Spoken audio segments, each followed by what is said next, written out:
लोकसभेच्या निवडणुकीच्या प्रचाराच्या निमित्तानं महायुतीमधील राष्ट्रवादी काँग्रेस पक्षाचा मी अधिकृत उमेदवार म्हणून आपल्या गावाला गावभेट देण्यासाठी आपल्या सगळ्यांचे आशीर्वाद मागण्यासाठी या ठिकाणी मी आलोय। माझ्यासोबत माझे सगळे ज्येष्ठ श्रेष्ठ मंडळी, माझे सहकारी आणि आपण सर्व ग्रामस्थ मोठ्या संख्येने या ठिकाणी उपस्थित आहात। या निवडणुकीच्या मतदानाला फार फार तर 10-12 दिवस उरलेत। या 10-12 दिवसांमध्ये आपल्या सगळ्यांना माहिती आहे, अजून जवळजवळ तसा सगळाच मतदारसंघ फिरून झालाय, पण अजूनही बरीचशी गावं बाकी आहेत। म्हणून एवढ्या उन्हात सुद्धा आपण मोठ्या संख्येनं आहात। मित्र, ही निवडणूक मगाशी कोणतरी म्हणाले की आपल्याला निर्णय घ्यायचा। माझ्या माहितीप्रमाणे ह्या शिरूर लोकसभा मतदारसंघातल्या जनतेनं निर्णय तेव्हाच घेतला की ह्या वेळेला काय करायचं। गेल्या 5 वर्षापूर्वी ज्यांना आपण निवडून दिलं, ज्यांच्याकडनं आपण अपेक्षा केल्या, त्या लोकप्रतिनिधींनी गेल्या 5 वर्षांमध्ये आपल्याला काय काय दिलं, आपल्या किती अपेक्षा पूर्ण केल्या, आपल्याला किती निधी दिला, आपले किती फोन घेतले, आपल्या किती सुखदुःखामध्ये सहभागी झाले, हा सुद्धा विचार मतदानाच्या वेळेला करायचा असतो। कुठली निवडणूक असो, जिल्हा परिषदेची असो, ग्रामपंचायतीची असो, सगळ्या निवडणुकीमध्ये गेल्या निवडणुकीच्या अनुभवावरून आपल्याला नवीन मतदान करायचं असतं। म्हणून जर आपण सारासार जर विचार केला तर गेल्या 5 वर्षामध्ये 2 व्यक्ती आपल्या समोर, ज्याला आपण निवडून दिलं तो खासदार आणि ज्याचा पराभव झाला तो माजी खासदार। मग या दोघांची कारकीर्द आपण गेल्या 5 वर्षातली तपासून पाहायला पाहिजे। मला माहिती नाही की आपल्या गावामध्ये किती निधी आलाय। डॉक्टर अमोल कोल्हे यांच्या माध्यमातून गावामध्ये किती निधी आला असेल? थोडा, काहीच नाही आलं। अरे हो, म्हणजे ते तुमचा निधी जो आहे तो परत गेलेला 80% असेल तो। आणि मी आपल्याला सांगेल, गेल्या 15 वर्षांमध्ये माझ्याकडे 12 काम आहेत। 15 वर्ष सांगतो मी, फार अगदी 1, 2, 3 अशी 12 कामं मी गेल्या 15 वर्षांमध्ये माझ्या खासदारकीच्या काळामध्ये केली आणि गेल्या 5 वर्षात पण केली। त्याच्यामध्ये 50 कोटी रुपयाचा जो निधी मगाशी सांगितला, 50 लाख रुपयाचा, त्यासाठी वळसे पाटलांनी प्रयत्न केले। मी इथूनच कलेक्टरला फोन करून त्याला मंजुरी घेतली। आपल्याला पिण्याच्या पाण्याची टंचाई होती म्हणून। शेवटी निवडून गेलेल्या माणसाकडनं आपली काय अपेक्षा असते? आपल्या सुखदुःखामध्ये सहभागी झालं, आपल्या अडीअडचणीला धावून आलं पाहिजे। आज जेव्हा प्रश्न आपला आहे, माझ्या दृष्टीने बाकी सगळे प्रश्न ठीक आहे, हो, मी किती कामं केली आणि काय केली वगैरे याच्यापेक्षा मी इथं पाहतो उपस्थित असलेले सगळे लोकांनी ह्या भागामध्ये जेव्हा जेव्हा जातो, एकच प्रश्न सगळे लोक अपेक्षेने आणि आशेनं पाहतात की आम्हाला पाणी कधी मिळेल। हा अनेक वर्षाचा प्रश्न आहे। मग त्याच्यासाठी प्रामाणिकपणे कोणी प्रयत्न केले हे सुद्धा तपासून बघायची गरज आहे। मी स्वतः पुढाकार घेतला होता। मी जेव्हा खासदार होतो, विजय बापू शेतकऱ्याकडे बैठक लावली। आपल्या प्रमुख ग्रामस्थांना, सगळ्या पक्षाच्या लोकप्रतिनिधींना बोलून मी तिथं बैठक लावली, सर्वे करायला लावला। वळसे पाटलांना मी बरोबर मी पण निमंत्रित केलं होतं की या म्हणून। त्यावेळेला मी बघितलं नाही की कुठला कोण पक्ष आहे, कारण माझ्या दृष्टीनं माझ्या शेतकऱ्यावरची, त्या चेहऱ्यावरची चिंता आणि हा 12 गावातला शेतकरी जो अडचणीत आहे, त्याच्यासाठी आपण काहीतरी केलं पाहिजे, राजकारण बाजूला सोडून। दुर्दैवानं दरम्यानच्या काळात काही झालं नाही। सर्वेची ऑर्डर दिली, नंतर परत निवडणूक लागली। ह्या वेळेला प्रत्येक गावागावामध्ये तुमच्या बैठका झाल्या। बहुतेक ठिकाणी मी हजर झालो, अगदी पाबळ आलो होतो, इथं आलो होतो। आणि आम्हाला वाटलं, वळसे पाटलांना वाटलं की आपण राजकीय मतभेद बाजूला ठेवून याच्यावर काहीतरी प्रामाणिकपणे प्रयत्न करूया।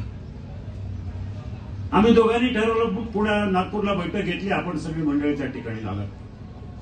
ती बैठक साधारण 9-10 डिसेंबरच्या दरम्यान होती। 3 महिन्यापूर्वी, 4 महिन्यापूर्वी ती निवडणूक बैठक घेतली।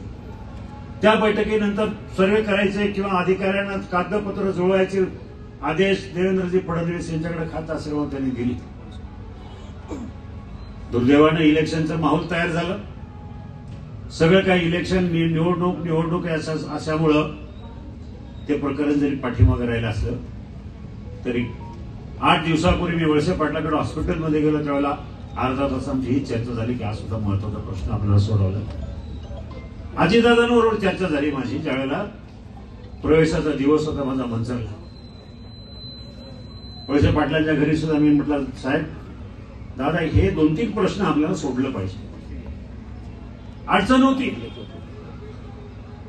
आम्ही आशेवर होतो की कधी कधी हा प्रश्न सुटेल पण खऱ्या अर्थानं आम्हाला आशेचा किरण दिसला तो जेव्हा दिलीप मोहिते पाटलांनी सांगितलं की आमची काय हरकत नाही. वाद तोच होता ना आंबेगाव आणि खेडमध्ये.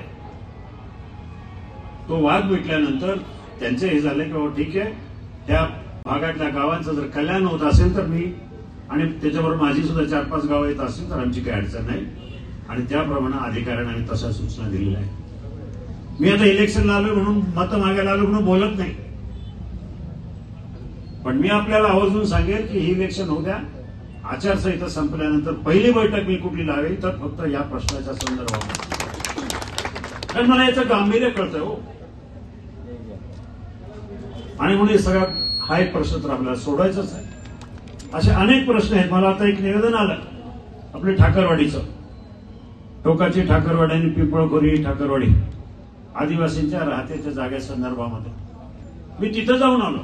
मला माहिती नाही खासदार तिथे गेले की नाही गेले पण मी गेलो तिथं. अगदी रात्रीच्या अंधारामध्ये गेलो पाहणी केली सगळी घरं बघितली. त्यावेळेला सुद्धा वळसे पाटलांनी बैठक लावली होती कलेक्टरकडे पण दुर्दैवाने ती बैठक नंतर लांबणीवर गेली. पण तो सुद्धा प्रश्न हा तर सभागृह गेला तर एसीझेडचा संदर्भातला असल्यामुळे माझ्या अखत्यारीत आहे. तुम्ही सगळ्यांनी पाहिलं की एसीझेडचे शिक्के कमी करण्यासाठी मी पुढाकार घेतला. 3 वर्ष भांडत राहिलो आणि सगळे एसीझेडचे जमिनीवरचे शिक्के आपण कमी करून दिले. तसंच हा प्रश्न सुद्धा बाबा कल्याणी असेल एसीझेडची मंडळी असेल त्यांच्यावर बसून आपल्याला सोडवायचा. पण आजचा मुद्दा जो आहे तो लोकसभेच्या निवडणुकीचा. मग कशासाठी लोकसभेच्या निवडणुकीला उभं राहिलोय? अहो मी खासदार नसताना सुद्धा 1,500 कोटी रुपयाची कामं केली. 1,500 कोटी रुपये 39 गावातल्या 42 गावातल्या जवळजवळ सगळ्या गावात आपण निधी आणला. 6 तालुक्यामध्ये निधी टाकला. 400 ग्रामपंचायती मी घेतल्या. 400 कुणाला 10 लाख कुणाला 20 लाख कुणाला 25 लाख असं करतो. आणि आपल्या सगळ्यांचं श्रद्धास्थान असलेलं धर्मवीर संभाजी महाराजांचं समाधीस्थळ. आता त्याच्यावर लोक बोलतात संभाजी महाराजांच्या नावानं खूप काही मोठ्या मोठ्या वार्ता केल्या जातात पण मुळात या समाधीस्थळाचा आराखडा मी आणि बाबुराव पाचन स्वर्गीय बाबुराव पाचन आम्ही दोघांनी तयार केला होता. 140-145 कोटी रुपयाचा सादर केला. प्रेझेंटेशन झालं सगळं काही झालं. दुर्दैवाने माझा पराभव झाला त्यांचाही झाला. त्यामुळं तो प्रकल्प तसाच रखडला. त्यानंतर नवीन खासदार नवीन आमदारांनी त्याच्यावर काम चालू केलं. फक्त बैठका झाल्या त्याच्यावर काय झालं नव्हतं. 250 कोटी रुपयाचा आराखडा 250 कोटी रुपयाचा आराखडा अधिकाऱ्यांनी तयार केला. अजितदादांनी त्याची घोषणा केली पण दुर्दैवानं पैसा काय त्याच्यावर पडला नव्हता. जेव्हा हे सरकार आलं एकनाथ शिंदे मुख्यमंत्री झाले मी पुढाकार घेतला. माझ्या मतदारसंघातल्या 5 नाव एक बिबट सफारीचा असेल खेड पंचायत समितीच्या इमारतीचा असेल जुन्नरच्या आदिवासी भागाचा प्रश्न असेल आणि धर्मवीर संभाजी महाराजांचं वडू तुळापूरचं स्मारक हे 5 प्रश्न मुख्यमंत्र्यांच्या दालनात घेतले. आमच्या रामभाऊ सासवडे वगैरे सगळी मंडळी आम्ही तिकडे गेलो होतो. 16 IAS अधिकारी होते सगळे आपले पुण्याचे जिल्ह्याचे कलेक्टर महसूल आयुक्त सीईओ सगळ्यांना घेऊन तिथं गेलो. ज्या वेळेला विषय निघाला म्हटलं साहेब हा विकास आराखडा नुसता कागदावरच आहे आणि हा परिपूर्ण नाही. त्यांना ग्रामस्थांना विचारत घेतलं नाही. वडूवाल्यांना माहिती नाही तुळापूरला पण माहिती नाही काय चाललंय ते. मुख्यमंत्र्यांनी तिथं सूचना दिल्या. आढळराव सांगतील त्याप्रमाणे ग्रामस्थांच्या सूचना आणि आढळरावांच्या सूचना त्याच्यामध्ये समाविष्ट करून 1 महिन्याच्या आतमध्ये नवीन आराखडा पाठवा. आणि अक्षरशः 1 महिना मी सगळ्यांबरोबर बसलो. नियोजन मंडळ असं सगळ्यांशी बसून 250 कोटी रुपयाच्या ऐवजी नवीन कामं टाकली 397 कोटी म्हणजे 400 कोटी रुपयाचा आराखडा तयार केला. जेव्हा सादर केला त्याच्या 8 दिवसाच्या आतमध्ये त्याला मंजुरी मिळाली आणि महिन्याभरात त्याचं टेंडर निघालं. आता त्याचं काम चालू झालं. ही माझ्या दृष्टीने अभिमानाची गोष्ट आहे. ही अशी कामं करायला पाहिजे, लोकांमध्ये राहिलं पाहिजे. 5 वर्ष मी सगळी कामं करत राहिले. काय नव्हतं आता, ना खासदार की ना काही पद नाही, काही नाही. कधी डॉक्टर बाबासाहेब आंबेडकर दलित योजना असेल 100 गावं त्याच्यामध्ये मी घेतली. प्रत्येक गावाला 10 लाख रुपये 10 लाख रुपये. असाच मुख्यमंत्र्यांकडे गेलो रात्री 10 वाजता. त्याची गाठ पडली रात्री 11:30 पावणे 12. म्हटलं साहेब बाबासाहेब आंबेडकर दलित योजनेच्या अंतर्गत माझ्या गावात बरीचशी मतदारसंघात गाव आहे. रात्री पावणे 12 वाजता प्रधान सचिवांना फोन लावला समाज कल्याणच्या आणि त्यांनी सांगितलं आढळरावांची 10 कोटी रुपयाची कामं. दुसऱ्या दिवशी सकाळी मला प्रधान सचिवाचा फोन आला, तुमची यादी पाठवा. मी यादी पाठवली. तिसऱ्या दिवशी ऑर्डर काढली. ही सरकारची ताकद ही अशी असली तर कामं करता येईल. अजितदादा पवार या सरकारमध्ये सामील झाले आणि खऱ्या अर्थानं पुणे जिल्ह्याला बळ मिळालं विकास कामाला ते दादांच्या माध्यमातून. आज एकेका मतदारसंघामध्ये जवळजवळ 200 कोटी 250 कोटी रुपयाचा निधी, मग डीपीडीसी असेल, बजेट असेल, एकेका आमदाराला जवळ 1000 कोटी रुपयाची कामं मिळेल. आम्हाला काय पाहिजे हो? कामं पाहिजे. लोकांची कामं झाली पाहिजे, विकास कामं झाली पाहिजे. आज समोरच्या उमेदवाराकडे काय बोलायला? निष्ठा, स्वाभिमान याच्या पलीकडे त्यांच्याकडे बोलायला काहीच नाही. ठीक आहे, निष्ठा आमच्या पण आहे. आम्ही काय निष्ठा काय विकल्या नाहीये. माझ्या निष्ठा मी काही गद्दार नाही. माझी निष्ठा तुमच्याशी जनतेशी आहे. 5 वर्ष 20 वर्ष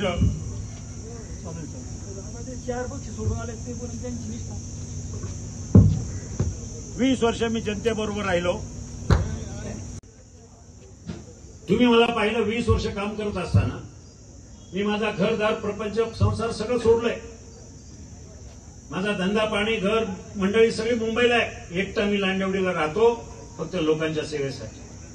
20 वर्षात प्रत्येक रविवारी जनता दरबार घेतो. प्रत्येक रविवारी महाराष्ट्रामध्ये असं कोणीही लोकप्रतिनिधी नसेल की खासदार असताना नसताना सुद्धा जनता दरबार घेतो.